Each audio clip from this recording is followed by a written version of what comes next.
Hi guys, before you enjoy the episode, don't forget to subscribe to our channel and turn on the notification bell.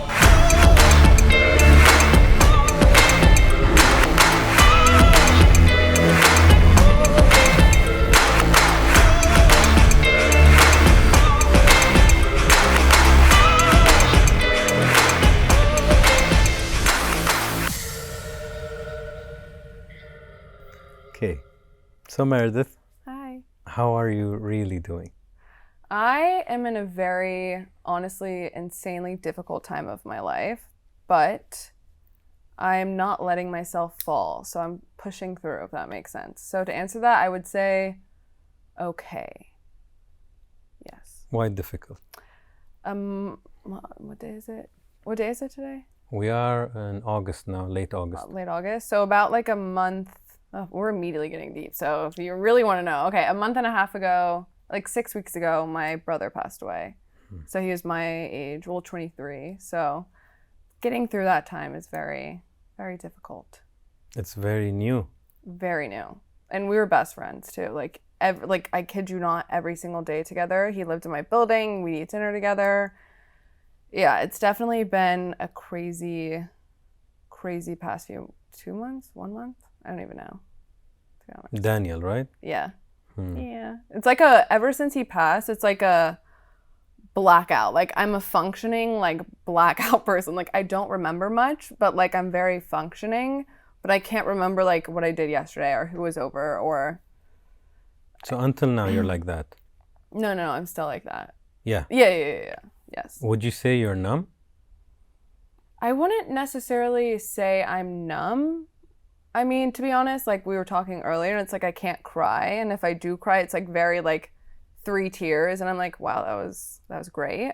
But I don't know if numb's the right word. I try and focus on my brother's spiritual self. So for me, when he passed, it's like I try really hard to detach from the physical body, if this makes sense, because I feel him so heavily in me. Like it's weird. It's like a weird, because he was a very bright, outgoing person, and I just feel a weird euphoric like being like hovering over me, if that makes sense. It's really weird. Like I should be like sobbing, but I feel him like in me. It's like the craziest feeling. Like I can't even explain it. It's wild.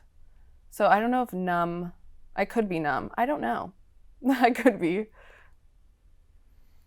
What I find interesting is that a lot of people are hard on themselves when they don't do the typical reactions to losing somebody. Yeah. I've had people on the show also who said, they didn't cry. And I'm like, it's fine. We express love differently. Somebody will express love by cooking for you. Yeah. But they don't know how to say it. Yeah. Somebody will express grief by being angry or maybe art. Yeah. And it's not one way. And this is what people need to calm down about. If you cry when you're sad, it doesn't mean everybody else should cry. I'm not saying don't cry, but I'm saying it doesn't have to be uniform. Yeah. It's not a universal system that everybody should do the same way. So you're just grieving in your way. Maybe you cry after 2 years. Maybe you don't. No, 100%. It's weird because I'm like waiting. There's definitely, it's definitely like the worst thing anyone can ever go through in life. Like it's horrible. Like the feeling you feel, it's like a nightmare you're living. But I've been depressed and I've been at my low and I've been through shit and I've literally hit rock bottom before, like mentally. So, and he's been with me through it all. So it's like I know him would like actually like kill me if I like fell. Like it wouldn't be, it would be, in my mind, it would be like dishonoring his life if I didn't take care of myself. So like in a way, keeping myself good is like my extended hand to like him. So he knows that I will try and continue to like live out his, because he was so like the light in every room, right? He was like, could talk to a wall and be like, I don't even know. So I'm trying really my best to like let his light come through me as much as I can without like falling apart, if that makes sense. Is it too hard on yourself?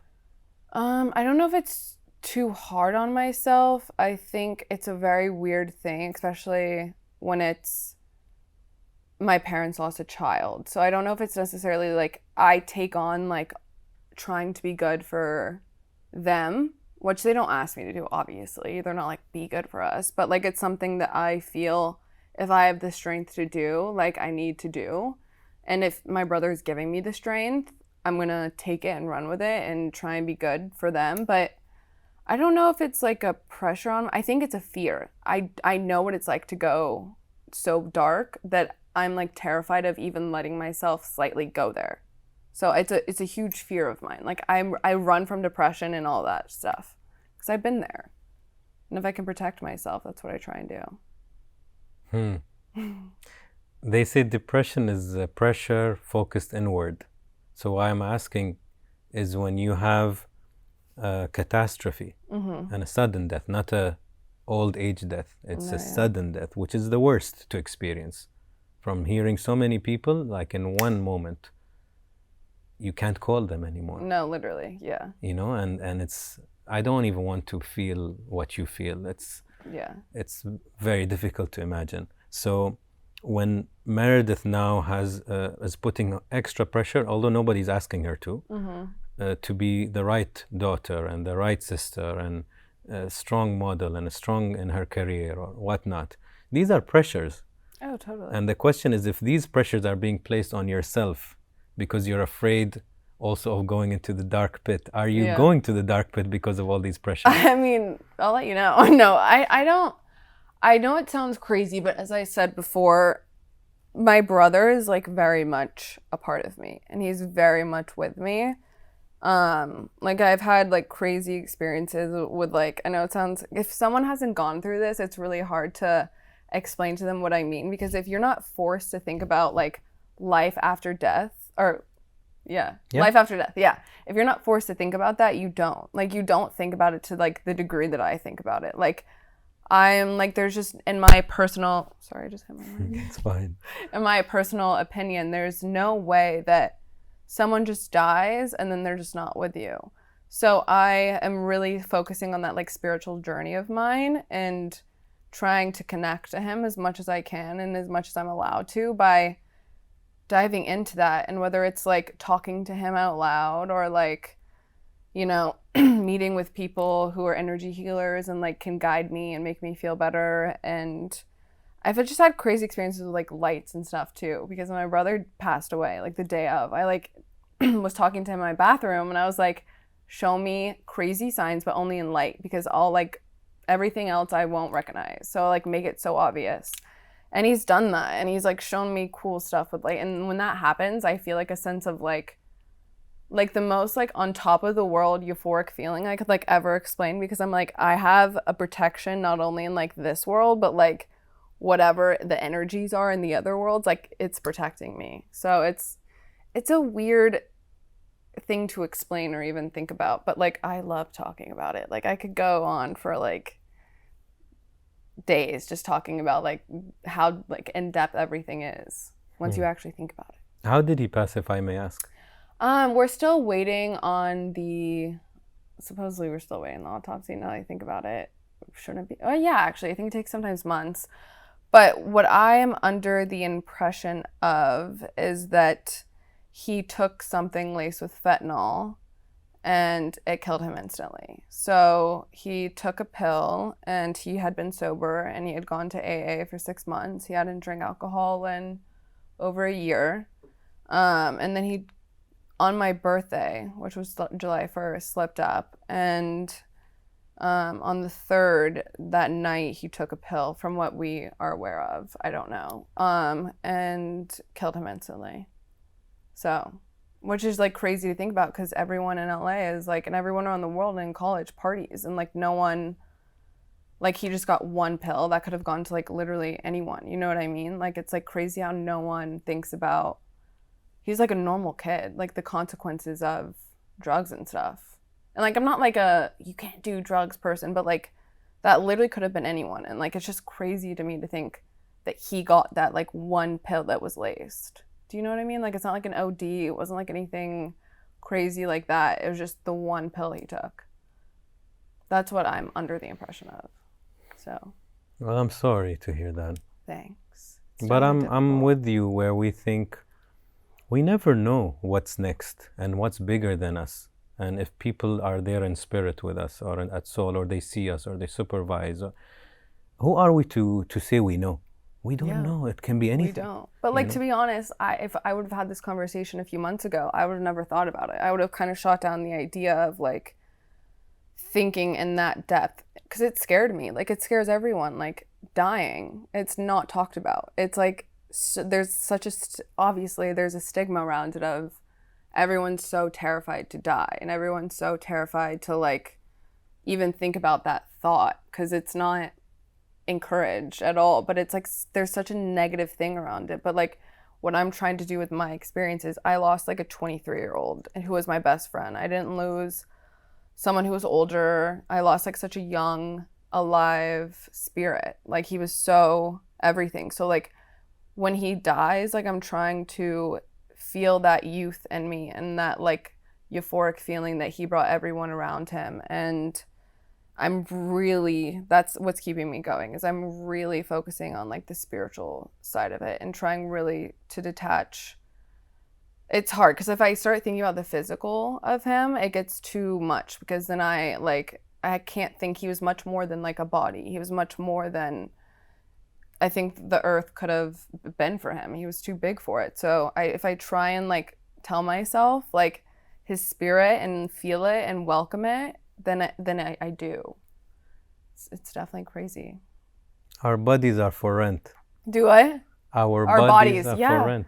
I mean, I'm also Christian, so I believe like he's with God in heaven, but then that also gets you questioning. It's like I like grew up in a Christian household, my family's so Christian, and then it's like, yeah, he's in heaven, but like he's also with me. So then you're like, wait, how's he, like, how does that work? And then like you start snowballing, and then you're like, you just go to these places like you would never thought you would be. Like, I never thought I would be here. Like, I remember like when I was younger, a few years ago actually, honestly probably like a few months ago, I was like, I'm so blessed in life. Something has to go wrong. Like there's never like been, or like actually a few years ago, there's never been anything too traumatic that's happened to me. Like, I didn't know anyone who died. I mean, there was nothing. Like, I was very blessed with my family and how I was brought up. They're absolutely amazing. I was like, me and my brother are best friends. And I was like, something has to, like, I'm confused. Like, God, why did you give me such a good life? And then this happened, and I was like, all right, I'm never asking that question again. I'm keeping my mouth shut, but it's weird. It's I've reached a new level of like substance and depth that I never would have, or I'm just trying to take what I can and keep it moving. That's all we can ask. Yeah. You do your best. Yeah. If I rewind, God. How was your childhood? My childhood was amazing.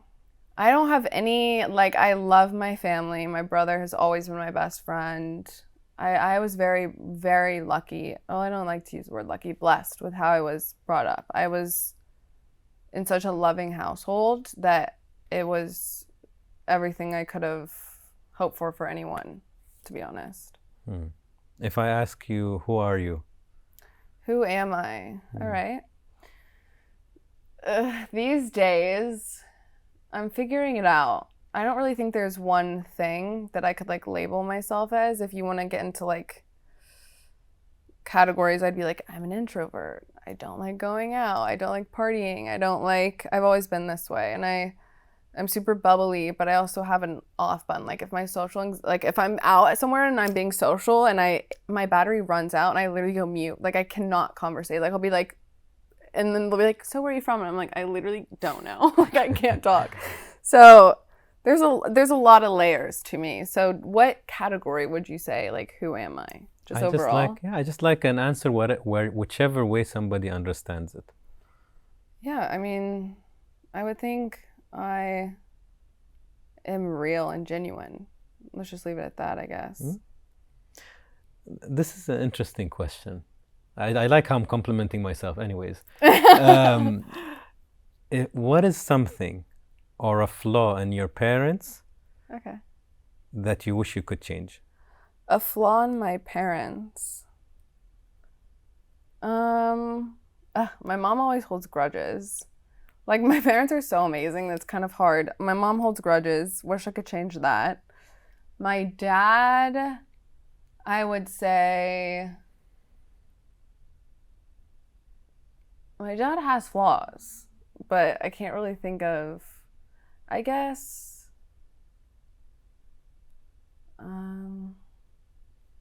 he's very emotionless, I would say. So it's probably where I get or he's very logical and not emotional. And that's where I say I'm very logical and rational and not We'll get emotional. along. Yeah. I'm very much like that. But I'm reading a book now. I still didn't finish it. It's called The 5 Love Languages. The 5 Love Languages? It's a beautiful, it's a very easy read. It's like this small. Great. And it's about literally every human being is one or a few of these 5 love languages, all of us. So some of them and then if I know your love language, I know how to show you love because I know it counts to you. So for example, some people need words of affirmation. Yeah. Some people don't care. Yeah.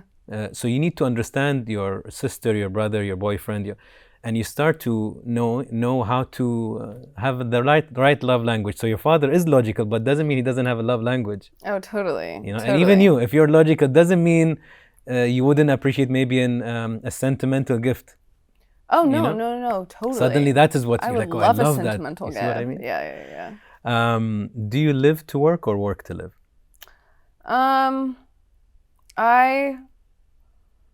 Okay, so it's a little multi-layered question because since I've been in my industry since I was 16, I've been in the modeling industry since I was 14. So I just moved out here when I was 16. And I would say back then I was very much work to live. Wait, work to live. Wait. No, live to work, you live for it. Oh, okay. Work to live, you need to work because otherwise you can't live. I live for it. Okay, got it. I live for it. And I've always been that way. And I've always been I've just been super determined. And I've inserted myself in situations to where there has to be an outcome, whether it's good or bad. So I've always been that way though, but I don't want to let it define me. And that's where it got messy when I was 18. I let it fully start defining me. And I lost who I was, to be honest. So I had to figure that out. And you apparently heard a lot of no's, the word no, in your career. Can you tell me about that? So modeling's a very tricky industry. I would feel like everyone who's in it, every girl or guy, is somewhat manipulated by it, whether they want to admit it or not. While I was younger, I was no, this is great. But little did I know, I was my foot in the door of giving myself an eating disorder or going here and doing that. And it's it opens up a lot of doors that you almost fool yourself that you're not in. I spent so much time getting told, no, my look wasn't right, or no, your body is not right, or your face isn't right, or your eye color is not right. And when you get told that since 14, or you get to, and that comes online too, so that starts taking over on social media with me. And I got told, I got insulted, and it got to me because I was all right, well, if no one likes me, then I'll fully change myself. If they have a problem with me, and I did that. I was if you guys don't like my body, then I'll just become super skinny and I will cut my hair and I'll bleach it and I'll just be this super girl that you guys want. So I did all of that.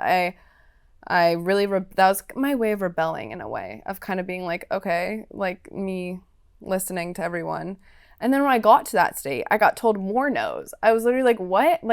I wasn't allowed to work. Everyone told me no. And then I got in a really dark place with my eating disorder that I had, and it fully took over. And that's kind of the answer. So the no's kept coming. They still come. It's funny because somebody on the outside can easily judge you, sadly, from 9 photos on your Instagram feed and say, she's pretty. I'm sure it's easy for her to get jobs. She's naturally beautiful. What they don't know is a lot of supermodels are extremely insecure. And it's because it's a natural thing. When, like you said, everybody's just judging you on your look in your industry. Somebody will say your nose is big. Somebody will say your nose is small. Somebody will say you should do this. And suddenly you're shit, I can't satisfy everybody.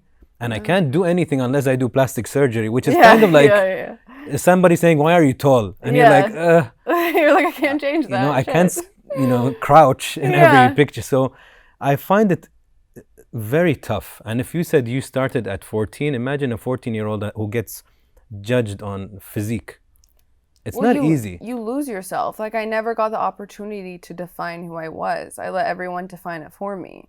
because I let everyone tell me what was right and what was wrong and how I should be. Like, I've always been super bubbly, but then you move to New York and it's like, don't be bubbly. They want a girl who's like mean. So then I'm like, all right, like I can't be like that. So I just kind of, it's just never winning. It's like you have like the body with curves and then it's like, no, we don't want that. Like, we want you to be skinnier. You get skinnier and they're like, no, we liked your body like before. And then you're like, all right, well, it's just a losing battle unless you, and that's when it got messy for me, is like, I had to step out of that and be like, who am I? And I literally couldn't answer that like a few years ago. I couldn't. I felt like if I was standing in a room with 10 girls, I was like, what makes me different than the girl next to me? I couldn't answer it. I would be like, I don't know. I literally have no idea. Like, I don't know. I could morph into her, sure, but I don't know what makes me different than her. You know what's the sexiest thing, Meredith, in a person?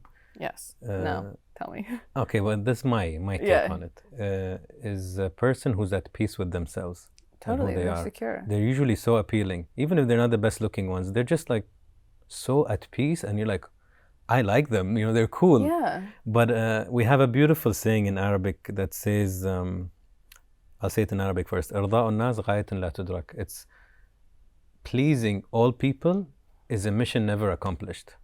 Because you'll end up failing. Yeah.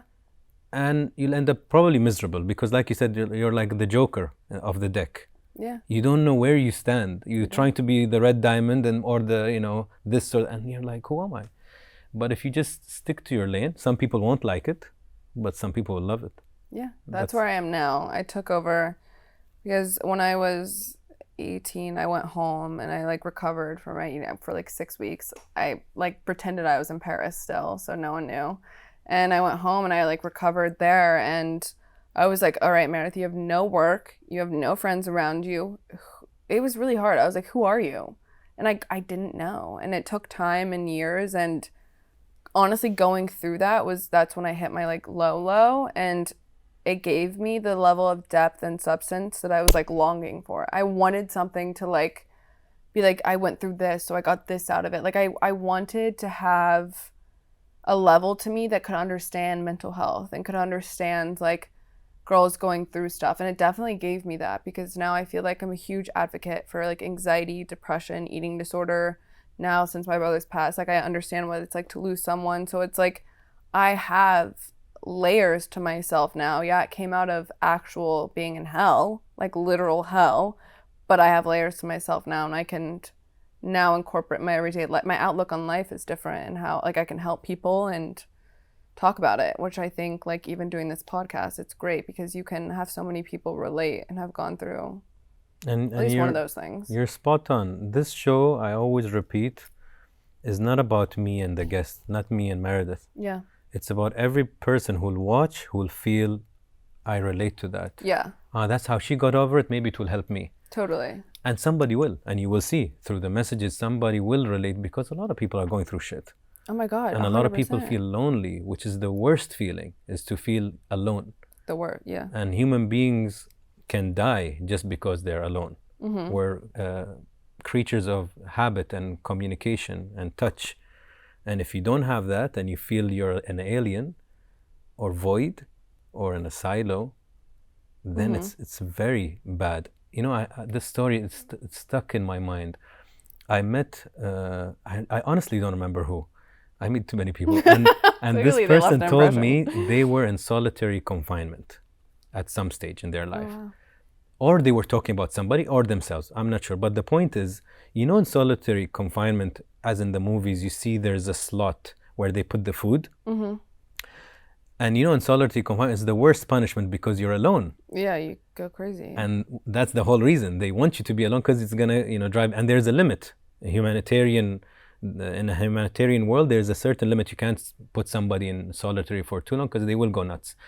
So this person was saying he would put his eyes where the slot is and just wait for the security guard to look at him in the eyes so he knows he's not alone. He's like, I was longing Was he like to crazy? Seen. Like, why was he there? I don't know. I honestly don't remember the exact case, but it was so crazy to imagine. He just wanted to be seen. That's it. Like, I'm here. By the way, I exist. And he would just do that, to just wait till the guy's eyes That's actually comes. so heartbreaking. That's really sad. I mean, I can understand like being younger and like looking up to all these models and these people and hearing them like actually go through stuff and like struggle. Like I was like, whoa, oh, like I'm not crazy, because you're made out to be crazy. Like no matter what, like even in like modeling and stuff, it's like when I was like struggling, it's like I kept getting told no, but suddenly it was my fault for the way I was looking. Like it was suddenly my fault for like I'm this person, and I got like punished for it. Like I wasn't allowed to work. Like they wouldn't work me, and I kept being like, not punished, I guess that's not the right word because it was appropriate. I shouldn't have worked it that way, to be honest. It's not promoting anything good. But like in my mind, I couldn't understand at the time like why nothing like was working out, like why I always got told no. And like you see online, it's like you see all these like happy photos and jobs I'm doing, and it's like little did anyone know, while I was posting pictures in Paris, I was at home in Atlanta, like at rock bottom, like going to therapy 5 times a week to like get my eating disorder under control. So it's like it's definitely like a double-edged sword of how much you share, because people always have opinions, which you have to be okay in yourself. Obviously it sounds so cliche to like not let it get to you. And I finally got to the age where I was like, I don't care what anyone says. Like I finally am who I want to be, and that's when I'm like the most secure. So yeah, it's a lot. It's a lot to unpack.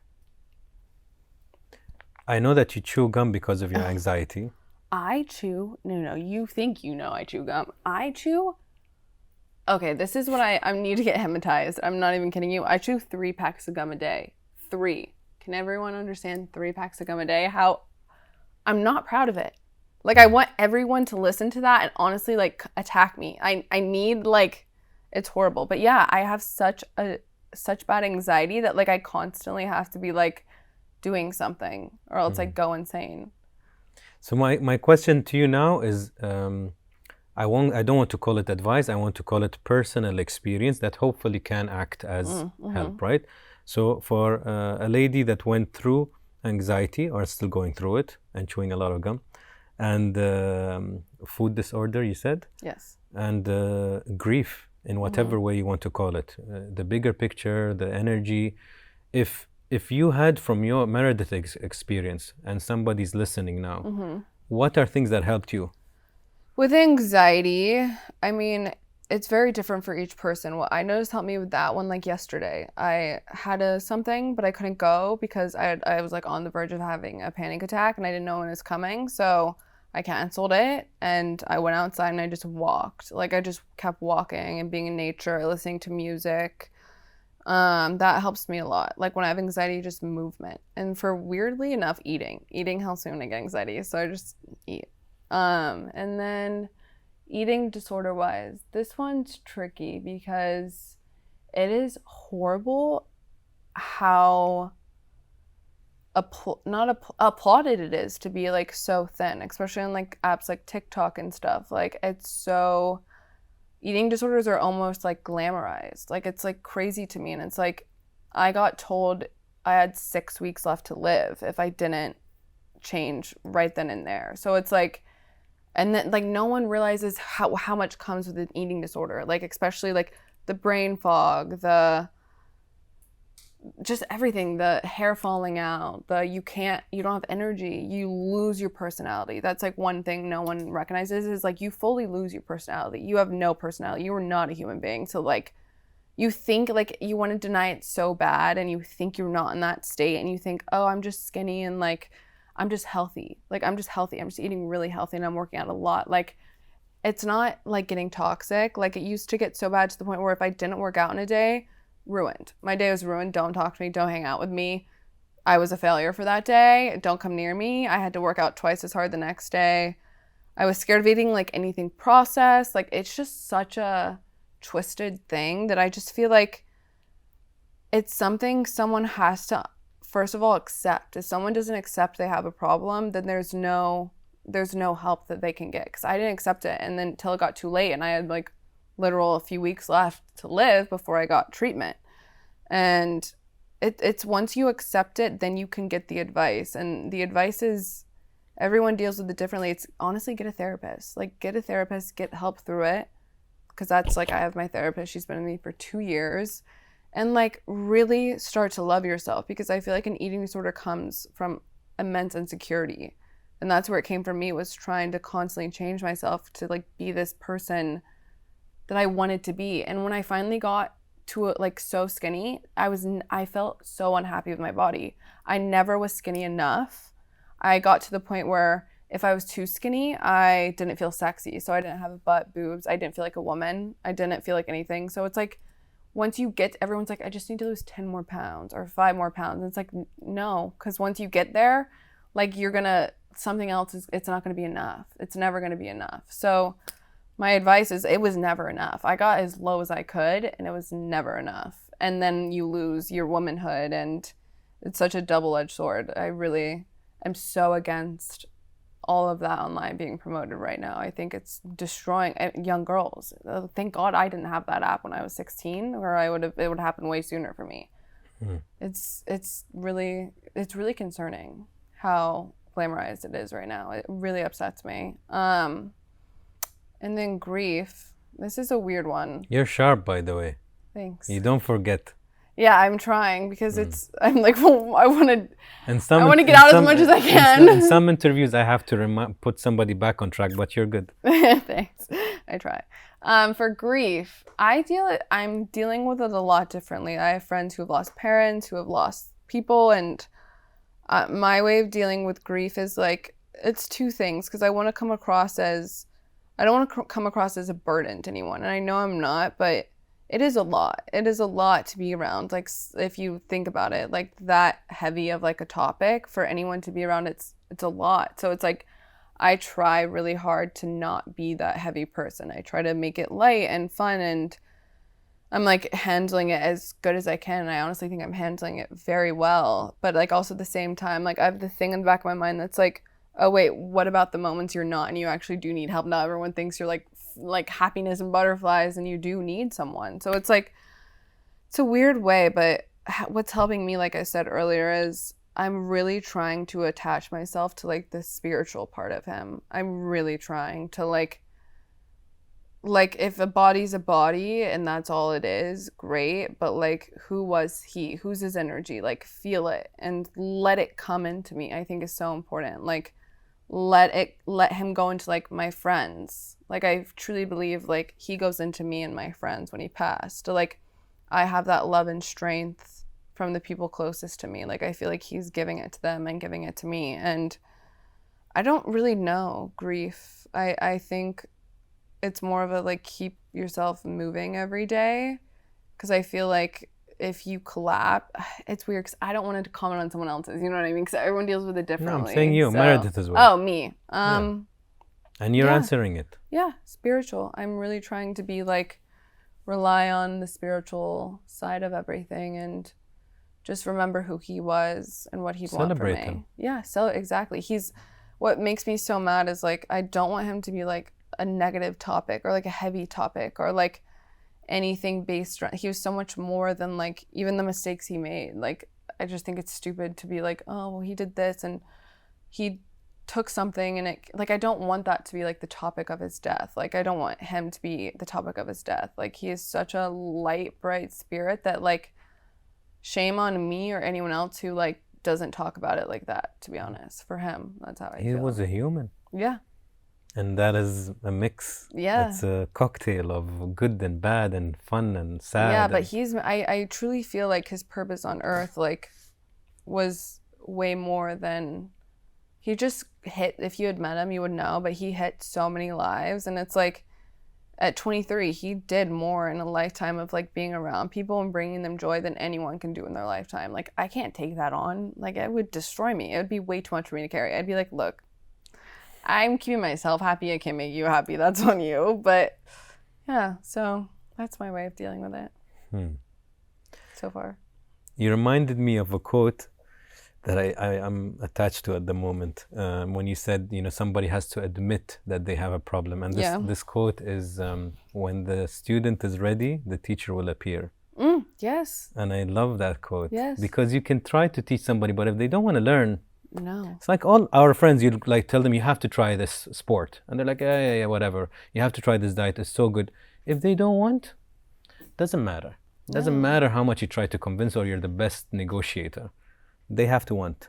I mean, yeah, the amount of people that told me I was sick and I was like, or not even that I was sick, that they were like, you're looking like a bit thin, like, is everything okay? And I was like, I started these unhealthy habits of like just eating like excessive amounts of like fruit or like just anything to like just excessive amounts of very healthy foods, but like that would fill me up and nothing like too crazy. And like I notice it in like some people in my life now. And like I notice traits of stuff because I've been through it, and like something they wouldn't think of like, oh, that's a big deal. They would think, oh, I'm just being healthy. And I'm like, no, this is such like a slippery slope. You start cutting out one thing, then you cut out another, and then you're doing it X, Y, and Z. And it's so hard to recognize the difference between healthy, like being actual healthy, and then being like taking it a step too far. Because as a culture, we glamorize like diets and we glamorize being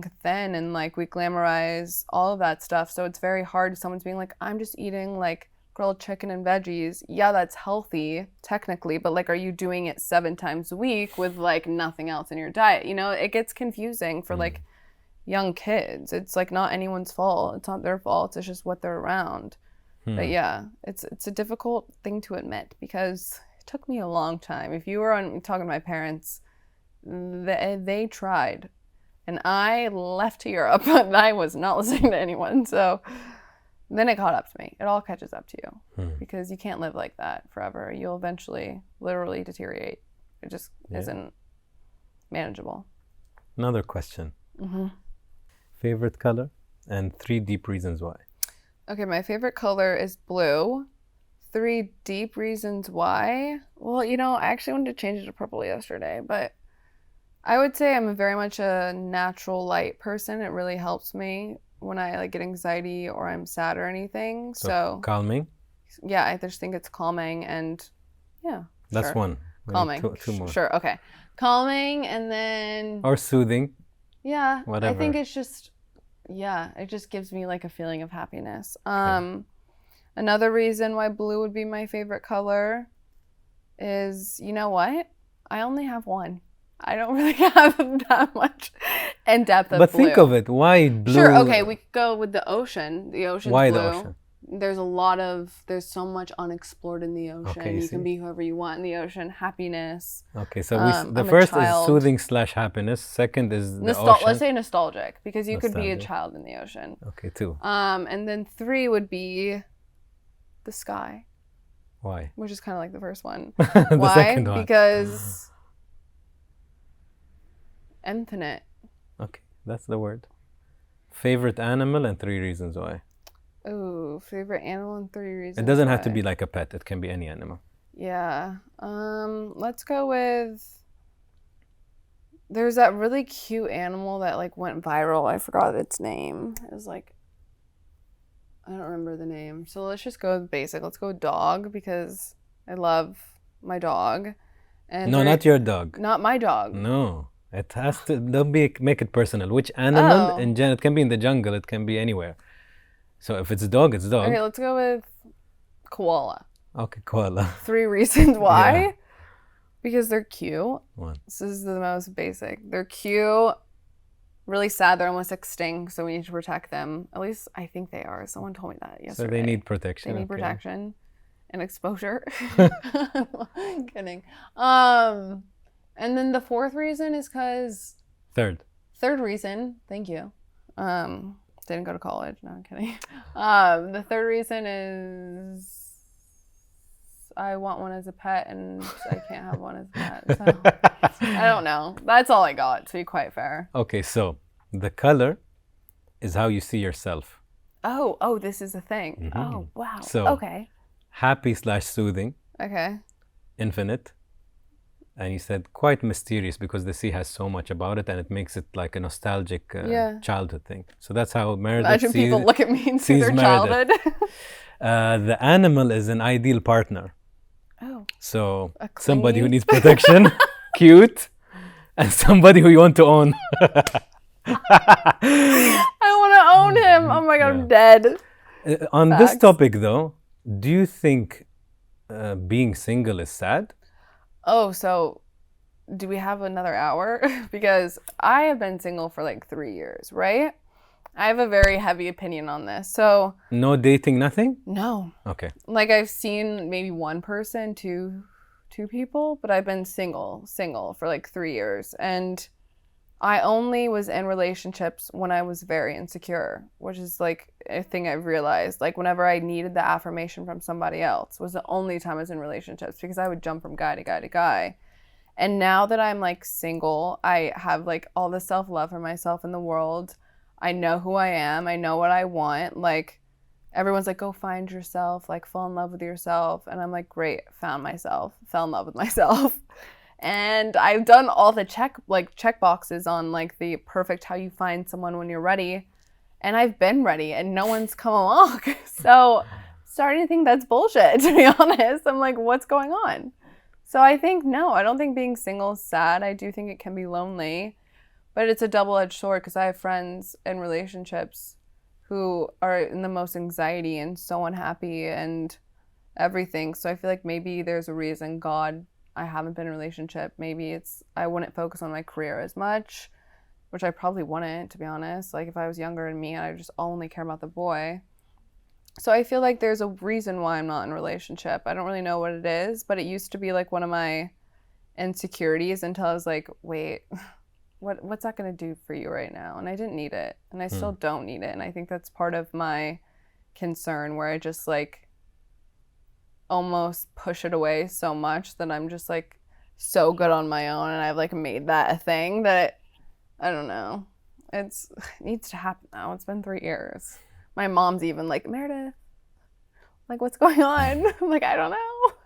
Working on it. But yeah, so no, I don't think it's sad. I'm not sad about not having someone. So Good. maybe next time you see me, I will, and I can re-answer that and be like, I'm so in love. It's great. But no, not. See, you are now at a more healthy point to decide to invite somebody in your life. Totally. Before, you treated it as a completion, not an addition. Exactly. Which is dangerous. It's codependent, it's bad. Because then you're like, he completes me, that kind of shit. Yeah, totally. You need somebody who complements you, not completes you. Oof. Good. So that's great. when now Meredith knows who Meredith is at this stage in her life, if somebody elevates you, welcome. If you don't, no. Yeah. I don't need you, I'm okay, I'm fine. And this is where I think now it's a healthy position. Is it beautiful to have a partner or a companion? Absolutely. Like I said in the beginning, human beings, we are meant to connect. Without connection, we're nothing. So it's nice to connect, but when the connection is right, not a shitty Wi-Fi, a really good Wi-Fi. Yeah. So I think that's where you should be. I'll switch. Do you wake up happy or sad? Happy. Nice. I wake up happy. Are you currently living a life of meaning? Yes. How satisfied are you? It's weird because satisfaction, I think, of someone of just my personality, I don't think I am a person of ever being necessarily satisfied. But I also think it's like my anxiety comes into play with that. So I almost feel like with work, I'm never satisfied. With this, I'm never satisfied. It's like great because I can use that to like work harder and push more. But it's also like I need to accept where I am and be happy where I am and take in the moment and be present now and all those things. And I'm working on it. I'm definitely working on it. There's a few things I'm unsatisfied with myself, but I'm aware and I'm working on it. Like I used to be very hard on myself for being introverted, like very hard on myself. Like I don't like going out. I don't like partying. I'm not that person. And like I very much so tried to change that of myself. And I would always beat myself up. Like it was a huge insecurity of mine. It still is, honestly. And I'm working on it, but like that I'm very unsatisfied because I'm like, oh, you're missing out. Like, oh, you're only like in your 20s. Like, go have fun. Like, go meet someone. Go do something. And it's like, once I accepted that of myself, though, as I'm accepting that of myself, it's a lot less pressure just be like, I'm not that person. I don't want that kind of life. That's not the life that makes me happy. Like, I'd rather have conversations and like drinking. It doesn't make me happy. Like, I just feel like shit the next day. Like, I don't make good decisions when I'm drinking, you know? So it's just stuff that I'm accepting. Maybe I do like living a life of a bit more calmness, and that's okay. That's not something to be ashamed of, or I'm not missing out. So I think that's like a key thing that I'm like unsatisfied with myself, but I'm getting there. So I have a quote for you that you like, because you talked about satisfaction, and I love this quote. It's always grateful, never satisfied. And I think that's how I like to live. I'm never satisfied, but I'm grateful. I think I'm blessed and I'm happy and I can do what I love. And I think it's hard work. I don't want to be satisfied. I want to elevate you want and to be evolve. Uncomfortable. Exactly. Like you want to be, and maybe that is like maybe there is a reason, because I know there's more for me out there. So maybe I need to go. I don't know. But I agree. I think it's part of the reason I'm successful is because I live in a state of unsatisfaction. So I keep going. I want more and more and more and more and more. So, good. Yeah. Hypothetical question. Yes. If you could see a characteristic above people's head, like imagine you can see a characteristic that you choose and it has a scale like 0 to 10, let's say. Which characteristic would be important for you to see above people's heads? Loyalty. Why? Because I think it would be like the same with being genuine and loyal. I think it goes with everything. The friendship would be pure. The friendship would be successful because they'd want to see you win. They'd want to see like you trust you. Like I trust them. They'd want to see me like be successful. There wouldn't be any like, I'd want to see them win. It'd be like a very much mutual friendship of like just lifting each other up, in my opinion. And like I always want someone who's a bit smarter than me, who's better at me than something that I can learn from them. That's very important to me. So I just think if someone's loyal, that they'll be with me through like my darkest times and my highest times. And you know, when my brother passed, like I saw so many of my like close friends come up and never leave my side, and that's like loyalty. Like that's depressing to be around. Like I had friends with me when I got the call. That's so heavy for anyone to be around. Like, you know what I mean? Like I get that call and then like obviously I collapse. And so I just think loyalty, like when it really matters in life, those friends are the ones who show up.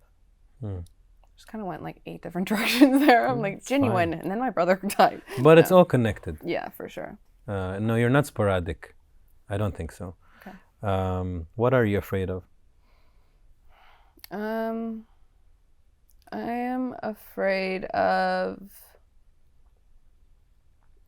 I guess this ties back to the being single thing. I'm afraid of being alone too long.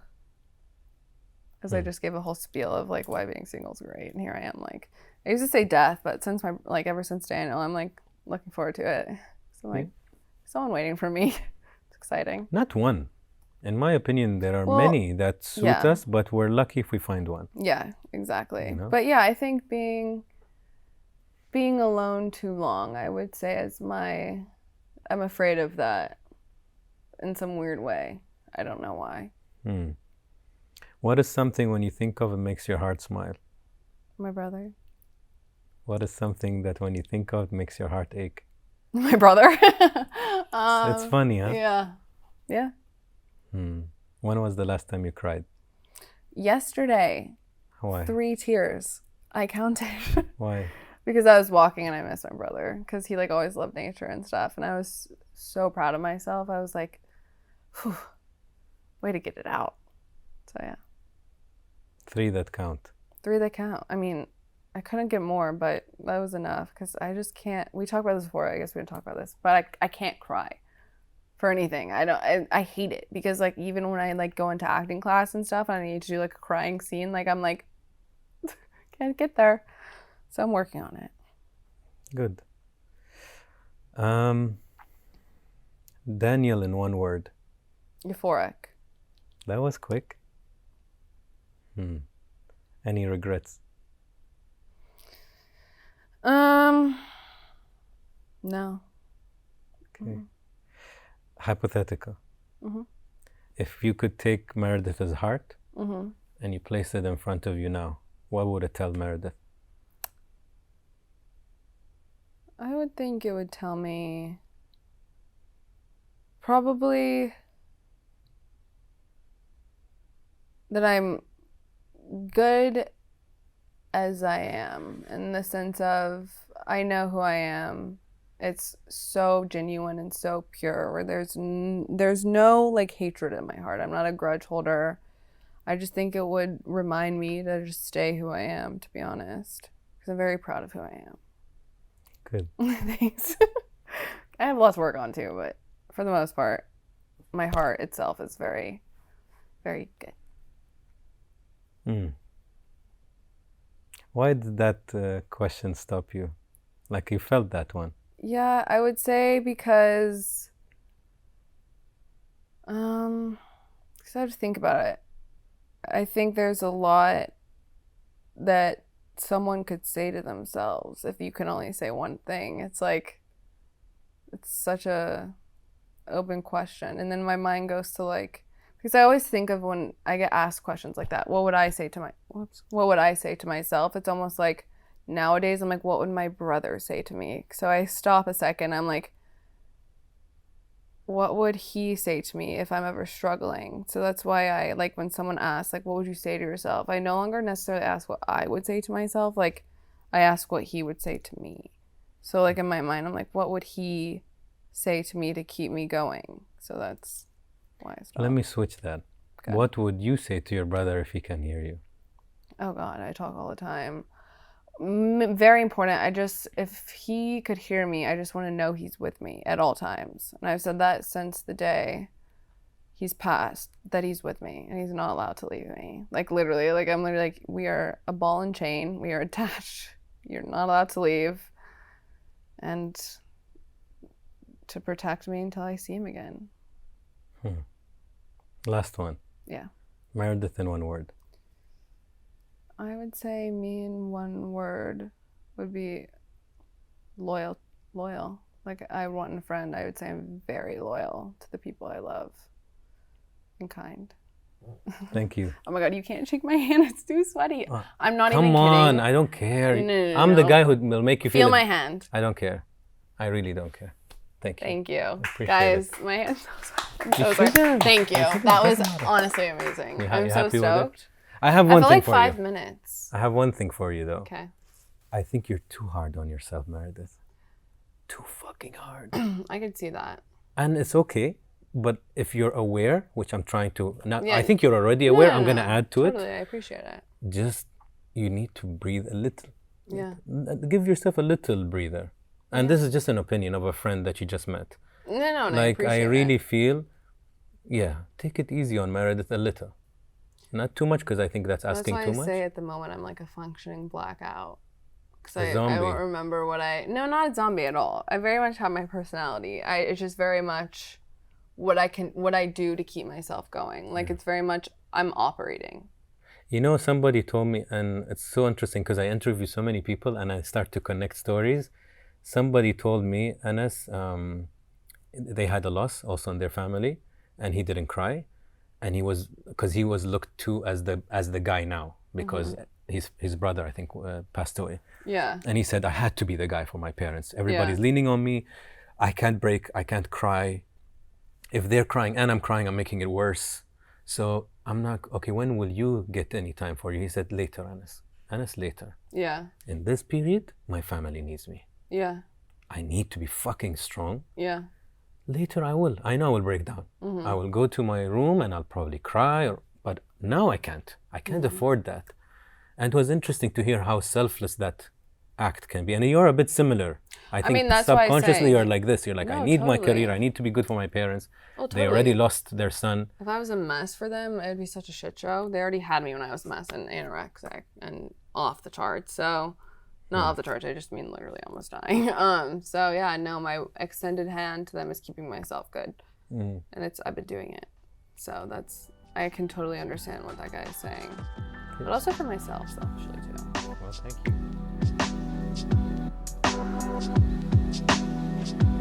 you.